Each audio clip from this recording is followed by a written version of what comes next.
कि यह ऑपरेशन केवल पाज किया गया है, स्थगित किया गया है। यह ऑपरेशन समाप्त नहीं हुआ है अध्यक्ष महोदय। अगर पाकिस्तान की ओर से भविष्य में कोई भी मिस एडवेंचर हुआ तो यह ऑपरेशन, अध्यक्ष महोदय, मैं सदन को आश्वस्त करना चाहता हूं, दोबारा प्रारंभ हो।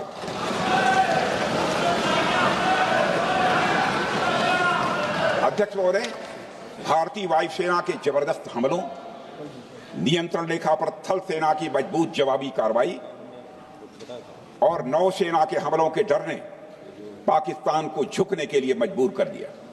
अध्यक्ष महोदय, और पाकिस्तान की हार उनकी एक सामान्य विफलता नहीं थी, बल्कि यह उसके सैन्य बल और मनोबल या दोनों की एक हार थी। 10 मई को पाकिस्तान के डीजीएमओ ने भारत के डीजीएमओ से संपर्क किया और सैन्य कार्रवाइयों को रोकने की अपील की। मैं सदन में यह बात फिर से दोहराना चाहूंगा कि पाकिस्तान के डीजीएमओ ने भारत के डीजीएमओ से संपर्क किया और सैन्य कार्रवाइयों को रोकने की अपील की। 12 मई को दोनों देशों के डीजीएमओ के बीच औपचारिक संवाद हुआ और दोनों पक्षों ने सैन्य कार्रवाइयों पर विराम लगाने का निर्णय लिया। अध्यक्ष महोदय, हमारे सैनिकों का जो मनोबल, मातृभूमि की रक्षा करने का जो उनका समर्पण है, ऑपरेशन सिंदूर के दौरान उसका दर्शन 140 करोड़ से अधिक भारतवासियों ने देखा। मुझे खुद भी और प्रधानमंत्री जी को सीमावर्ती क्षेत्रों में जाकर हमारे जवानों से मुलाकात का अवसर मिला है।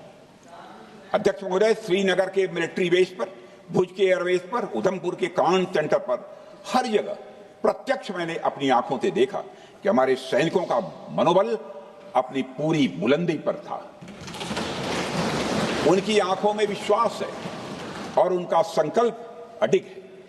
वे न केवल भारत की सीमाओं की रक्षा कर रहे हैं, बल्कि हमारे राष्ट्रीय स्वाभिमान की भी, अध्यक्ष महोदय, रक्षा कर रहे हैं।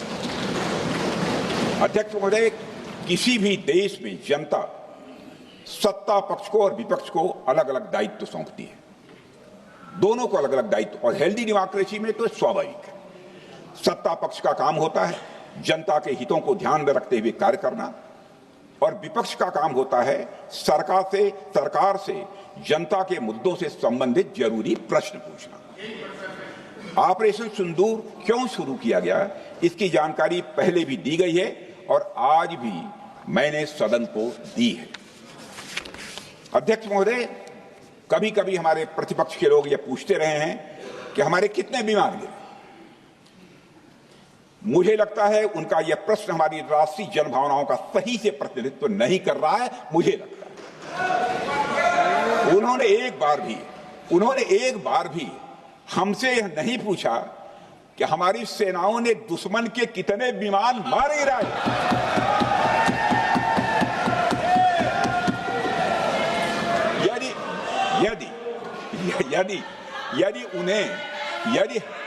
यदि उन्हें प्रश्न पूछना ही है अध्यक्ष महोदय, तो उनका प्रश्न यह होना चाहिए, क्या भारत ने आतंकवादी ठिकानों को तबाह किया? तो उसका उत्तर है हाँ।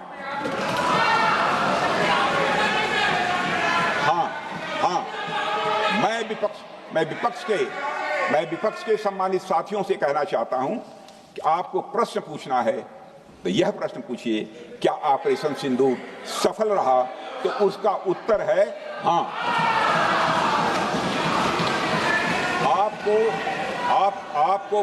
आपको प्रश्न पूछना है तो यह प्रश्न पूछिए कि जिन आतंकियों ने हमारी बहनों, हमारी बेटियों का सिंदूर मिटाया, क्या हमारी सेनाओं ने ऑपरेशन सिंदूर में उन आतंकियों के आकाओं को मिटाया? तो इसका उत्तर है हाँ।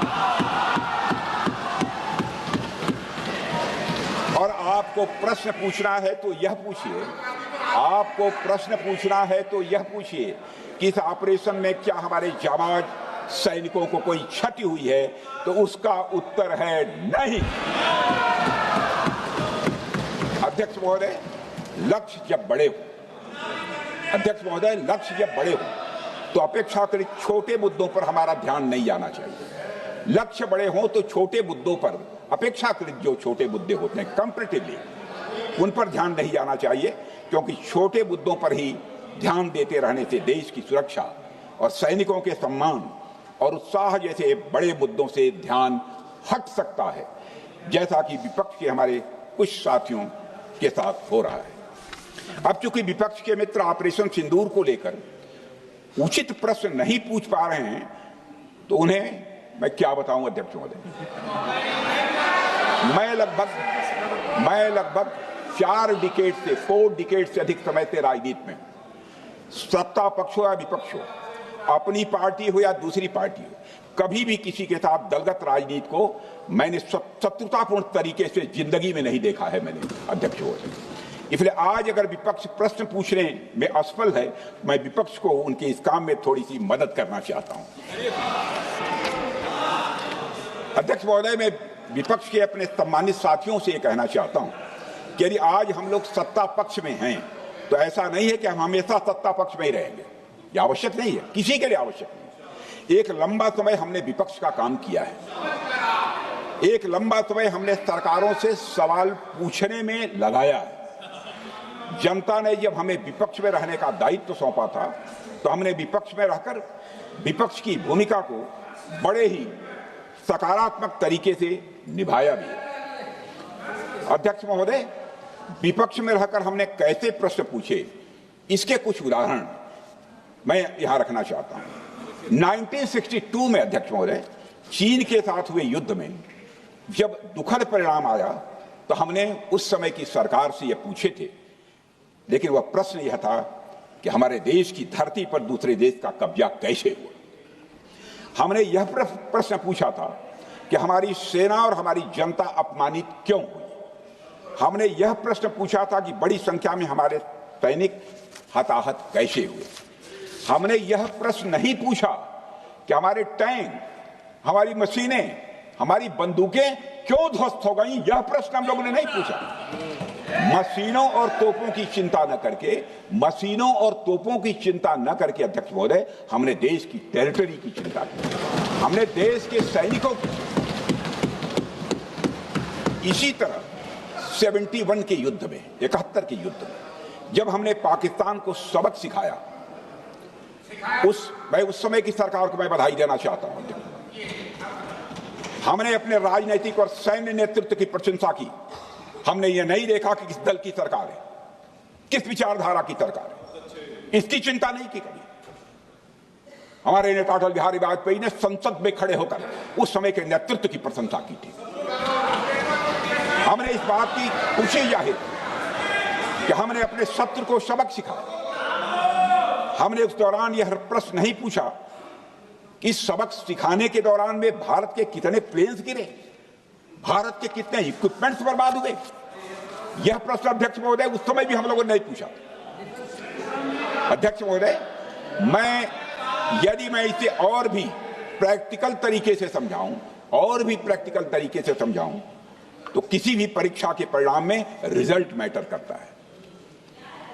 यदि किसी परीक्षा में कोई बच्चा अच्छे मार्क्स लेकर आ रहा है, तो हमारे लिए उसके मार्क्स मैटर करने चाहिए। हमें इस बात का ध्यान नहीं रखना चाहिए कि एग्जाम के दौरान उसकी पेंसिल टूट गई थी या उसकी पेन खो गई।